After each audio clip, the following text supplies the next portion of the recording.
On January 10, 1940, a small German liaison plane, a Messerschmitt Bf-108, not a fighter, not a bomber, just a two-seat communications aircraft with a single propeller, drifted off course over the frozen farmland of eastern Belgium and came down in a field near the Meuse River. The pilot, Major Erich Hoenmans, had no authorization to be carrying his passenger on this route. His passenger, Major Helmuth Reinberger, a Luftwaffe staff officer attached to Fliegerkorps IV, was clutching a leather briefcase. Inside that briefcase was the complete operational plan for the German invasion of Western Europe. Every air route, every ground axis, every paratrooper objective.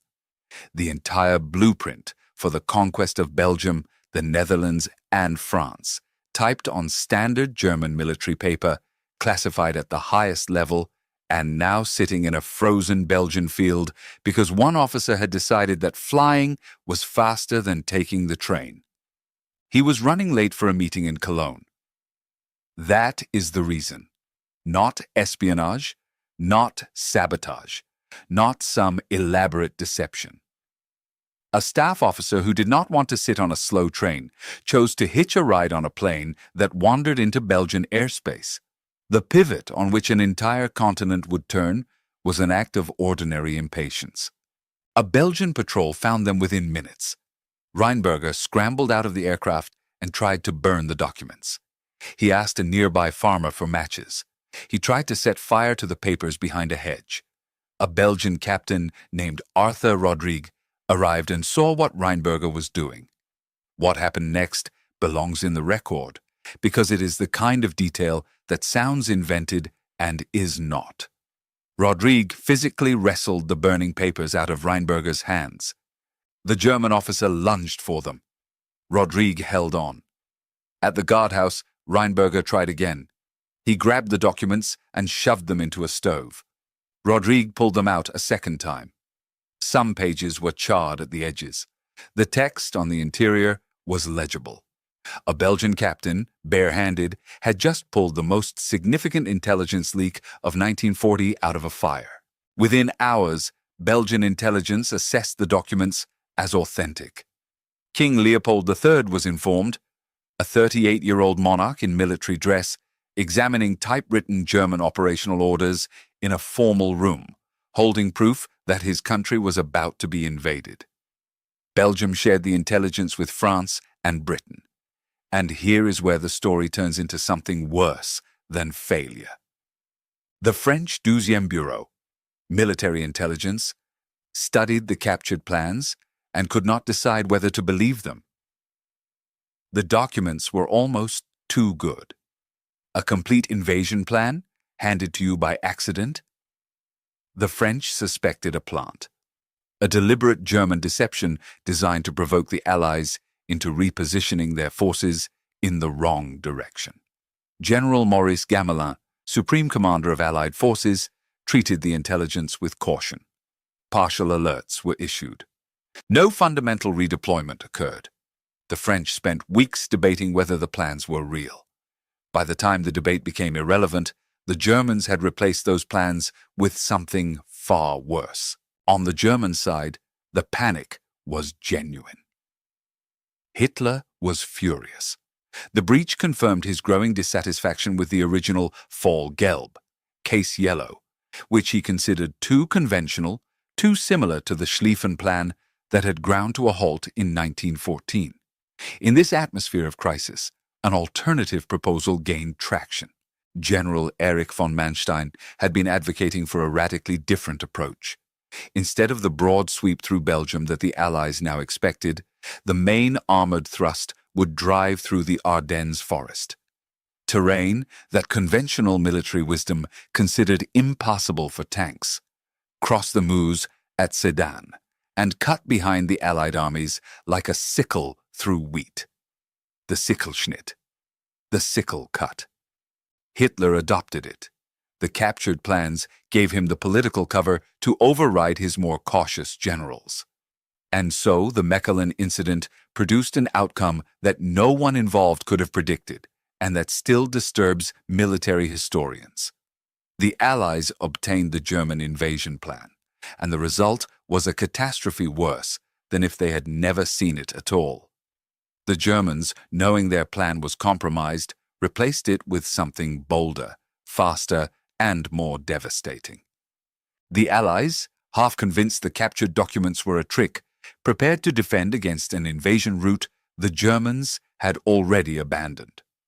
When the blow fell on May 10, 1940, the main thrust came through the Ardennes. France fell in 6 weeks. The Allies did not lose France because they lacked intelligence. They lost France because having the intelligence made things worse. Reinberger, the captured officer, reportedly told his Belgian interrogators that the war was now over for Germany. Whether he believed it or was trying to convince the Belgians the documents were genuine, historians still debate. What is certain is that he was wrong. The war was not over. It was about to become something none of them had imagined. You have probably never heard this story. Not in a high school history class, not in a documentary about the fall of France, not in the popular narrative that jumps from the invasion of Poland to Dunkirk to the Battle of Britain as if the strategic decisions in between were inevitable. They were not inevitable. They turned on a plane crash, a captain's grip, a bureaucratic debate about authenticity, and a dictator's appetite for risk. That is what the documented record shows. And this pattern, possessing the critical information and failing to act on it, did not end in Belgium in January 1940. 23 months later, on the other side of the world, it happened again. At 7:02 on a Sunday morning, December 7, 1941, 2 United States Army privates were sitting in a small operations van beside an experimental radar antenna on a ridge at Opana Point, the northern tip of Oahu. The SCR-270 was not elegant technology. It was a large, wire mesh rectangular array mounted on a flatbed trailer, olive drab, pointing out over the Pacific. The display was not the circular sweep screen you have seen in war movies. It was an A-scope, a green phosphor line on a cathode ray tube, where targets appeared as vertical spikes. Privates Joseph Lockhart and George Elliott were not supposed to be there. Their scheduled operating hours ran from 4 in the morning to 7. It was now 2 minutes past 7. They were still at the station for one reason. The truck that was supposed to take them to breakfast had not arrived. A late truck. That is the margin. Had military transport been punctual that morning, the largest radar detection in the Pacific War would never have been made. Lockhart, the more experienced operator, saw the blip first. It was enormous. The largest return he had ever seen on the scope. Bearing, roughly 3 degrees east of north. Range, approximately 132 miles. He estimated it represented more than 50 aircraft. It represented approximately 183. Torpedo bombers, dive bombers, horizontal bombers, fighters. The first wave of the Japanese strike force, already airborne, already committed, already closing on Oahu at nearly 200 miles per hour. Elliott called the Fort Shafter Information Center, the hub that was supposed to receive and evaluate radar reports. The center was nearly empty. It was Sunday morning. The call was taken by Lieutenant Kermit Tyler, a pursuit officer on his second day at the information center, operating with minimal training and no written protocol for evaluating incoming radar plots.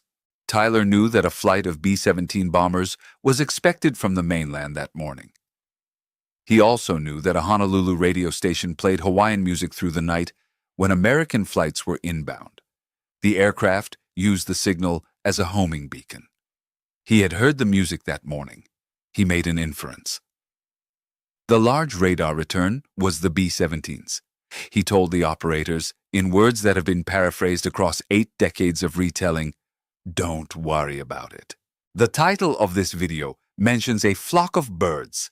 That is what popular retellings have turned Tyler's response into. It is not what happened. Tyler did not say birds. He said, in substance, that the return was a flight of American bombers.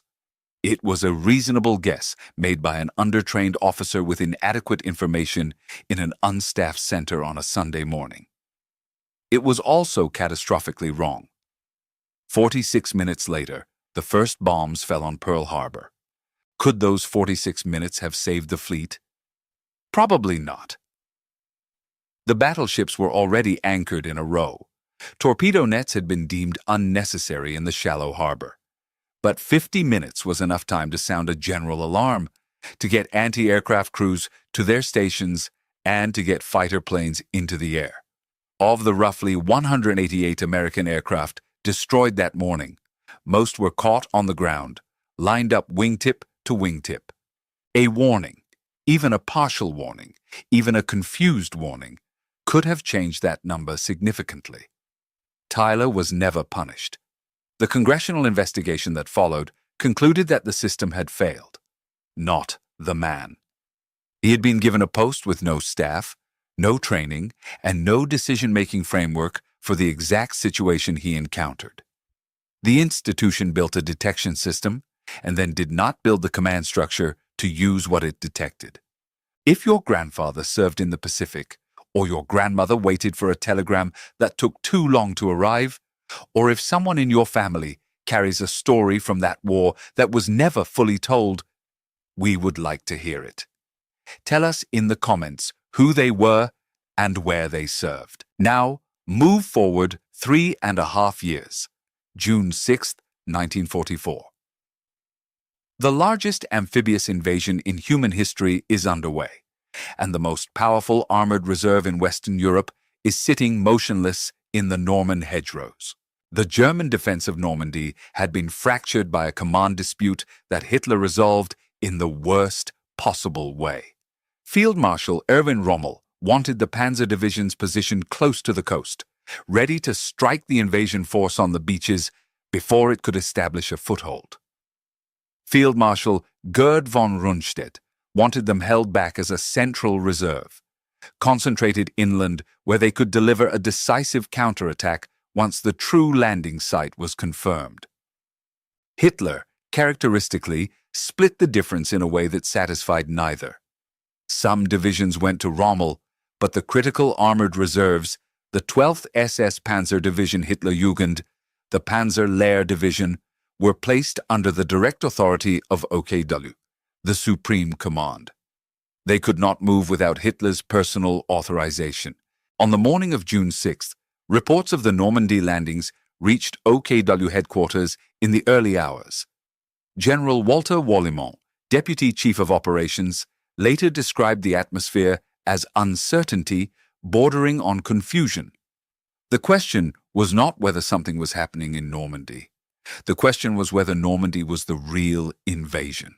Operation Fortitude, the Allied deception plan, had spent months building a phantom army group in southeast England under General Patton, complete with inflatable tanks, fake radio traffic, and double agents feeding false intelligence to the Germans. Its purpose was to convince the German High Command that the main invasion would come at Pas-de-Calais and that any landing elsewhere was a diversionary feint. It worked. On the morning of June 6th, Jodl, chief of OKW operations, looked at the Normandy reports and declined to release the Panzer reserves. His assessment: this was probably not the real invasion. The Führer's decision should be awaited. Hitler had taken a sedative and retired late. His adjutants and military staff knew about the landings. They discussed whether to wake him. No one picked up the telephone. He did not rise until approximately 10 in the morning. By then, the beaches had been held for hours. The narrow window when the beachhead was shallowest, most vulnerable, most exposed, the first 12 to 18 hours, was closing. The Panzer reserves were not released until the afternoon. And by then, Allied air supremacy had turned every road in Normandy into a shooting gallery. Tanks that moved in daylight drew Typhoon rocket attacks and naval gunfire from warships offshore. The 12th SS Panzer and Panzerlehr did not reach the front in meaningful strength until June 7th and 8th. The moment had passed, but one division did move. The 21st Panzer Division, under Rommel's Army Group B rather than OKW control, launched a counterattack on June 6th without waiting for Hitler. In the late afternoon, its armored columns pushed north between Sword and Juno beaches and reached the coast. For a brief window, a German armored force had driven a wedge between two Allied beachheads. It was a glimpse of what a coordinated strike by 3 or 4 panzer divisions in the first hours might have achieved. It was also torn apart. Naval guns and fighter bombers savaged the 21st Panzer's columns. The division took severe losses and could not hold its position. The partial success demonstrated both the potential and the cost. Yes, an immediate armored counterattack could have struck the beachhead at its most vulnerable moment. But it would have advanced into the teeth of the most powerful naval and air support in military history. Could it have thrown the Allies back into the sea? Most military historians will not go that far. What they will say is that the delay removed the best German chance of containing the beachhead to a manageable size, not reversing D-Day, constraining it. And even that chance was degraded by the absence of Rommel himself, who was in Germany for his wife Lucy's birthday and did not reach his headquarters until evening. The popular version of this story is clean. Hitler was asleep, no one woke him, and D-Day succeeded because of one man's nap. The documented version is messier and more important. Even awake, Hitler might have hesitated, because the deception was working, because Pas-de-Calais still loomed as the expected main assault, because the authoritarian command structure he had built was designed to concentrate power in his hands, and it did exactly that, at exactly the wrong moment. The system functioned as designed. The design was the failure. 3 incidents, 3 continents, 3 categories of the same fundamental error. In Belgium, intelligence obtained and disbelieved. In Hawaii, a warning received and dismissed. In Normandy, striking power possessed and paralyzed. In each case, the information or the capability existed. In each case, the institutional architecture between detection and action collapsed. Not because of stupidity. Rheinberger's capture was a genuine windfall. The Belgians and the French were not fools for questioning whether it was too good to be true. Tyler was not lazy. He was undertrained and understaffed and made an inference that fit the available evidence. Jodl and Wallimont were not cowards. They were operating inside a command structure that had made independent decision-making a career-ending or life-ending risk. That is the pattern the textbooks rarely teach, because the pattern does not fit a narrative of heroes and villains. It is a story about systems, about the distance between seeing and acting, about institutions that build the instruments of detection, radar screens, intelligence networks, armored reserves, and then fail to build the decision-making structures fast enough, flexible enough, and courageous enough to use them when the moment arrives. Helmuth Rheinberger chose to fly instead of taking the train because he was running late. A breakfast truck on Oahu arrived a few minutes behind schedule. A military adjutant in a Bavarian chalet decided not to dial a telephone. These are not grand strategic failures.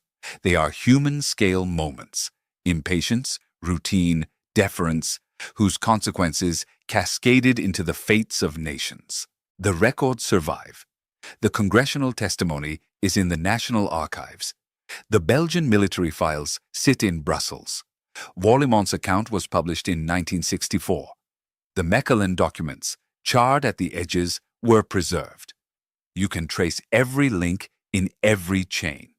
That is what makes the Second World War different from almost any other period in human history.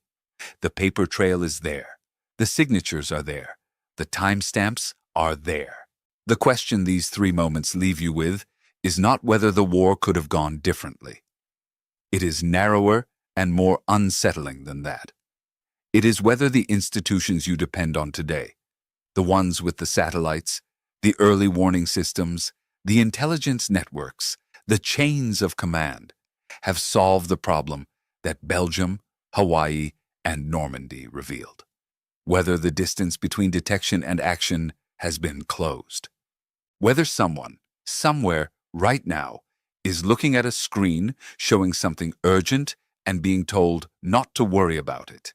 If this is the kind of history you come here for, the documented details behind the moments that shaped the war, then subscribe and stay. There is more in the record than any of us were taught, and we intend to keep reading it aloud.